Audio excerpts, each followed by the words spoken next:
ఈ మిథున రాశి జాతకులకు చదువు బ్రహ్మాండంగా ఉంటుంది. ఈ నెల విద్యాయోగాన్ని పొందుతారు. మిథున రాశి విద్యార్థులు, మిథున రాశి వారు, చదువుకునేవారు ఎవరున్నా వారు అఖండ విద్యాయోగాన్ని ఈ అక్టోబర్ 2025 ఈ నెలలో పొందుతారు.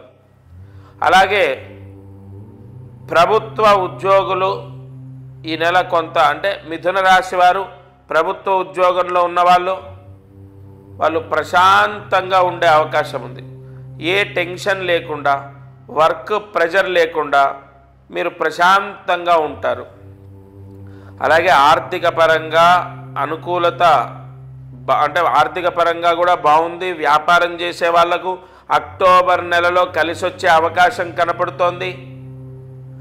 ఈ మిథున రాశికి పంచమంలో 2 గ్రహాల యొక్క సంచారము, చతుర్థంలో శుక్రుడు నీచ స్థానంలో సంచారం. అయితే మీ రాశి నుండి 4వ స్థానంలో శుక్రుడు నీచలో ఉంటాడు.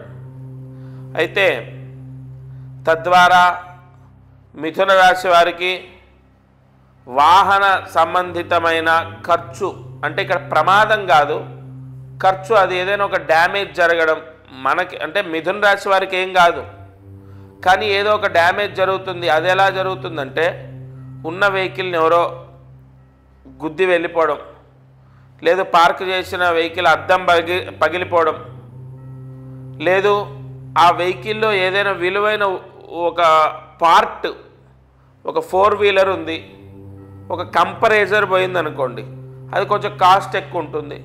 లేదా ఒక ఫ్లై వీల్, లేదా ఒక ఏదైనా క్లచ్ సెట్, సస్పెన్షను, ఇలాంటివి ఏమైనా ముఖ్యమైనటువంటివి పోయాయి అనుకోండి, వాటి వల్ల ఖర్చు, ఈ వాహన సంబంధితమైన ఖర్చు కనబడుతోంది.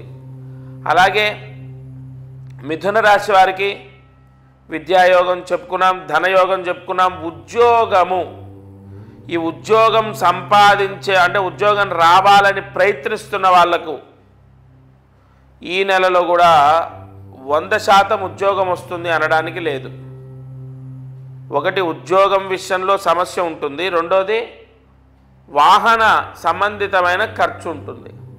ఇక మిగతావన్నీ ఆరోగ్యం పర్వాలేదు, పెద్దగా ఇబ్బందులు ఏమి ఉండవు. ఈ నెల అనారోగ్య సమస్యలతో ఎక్కువగా ఇబ్బంది పడేది ఏం లేదు. అలాగే మిథున రాశి వారికి తృతీయంలో కేతువు సంచారం వల్ల విజయాలు పొందుతారు. అంటే ఎక్కువగా అనుకున్న పనులు నెరవేరుతాయి, అనుకున్న పనులు పూర్తయి లాభాలు చేకూరుతాయి. ఓవరాల్గా ఈ మిథున రాశి వారికి వాహన సంబంధితమైన ఖర్చులు జరగకుండా ఉద్యోగంలో కూడా కొన్ని ఆటంకాలు వస్తాయి. కాబట్టి మీరు ప్రతిరోజు గణపతి అష్టోత్తరాన్ని చదువుకోవాలి. అలాగే తప్పకుండా అక్టోబర్ 12వ తారీఖు లోపు మీ పేరుతోని సుబ్రహ్మణ్య స్వామికి అభిషేకం చేయించండి. అక్టోబర్ 12 లోపు సుబ్రహ్మణ్య స్వామికి అభిషేకం చేయించండి. ప్రతిరోజు గణపతి అష్టోత్తరం చదవండి. ఈ పరిహారం చేసుకుంటే మంచి ఉద్యోగం రావటం, వాహన సంబంధితమైన ఖర్చులు రాకుండా రక్షింపబడతారు. ఎందుకంటే ఆ పుణ్యం ఉంటుంది కదా, ఆ పుణ్యం కాపాడుతుంది.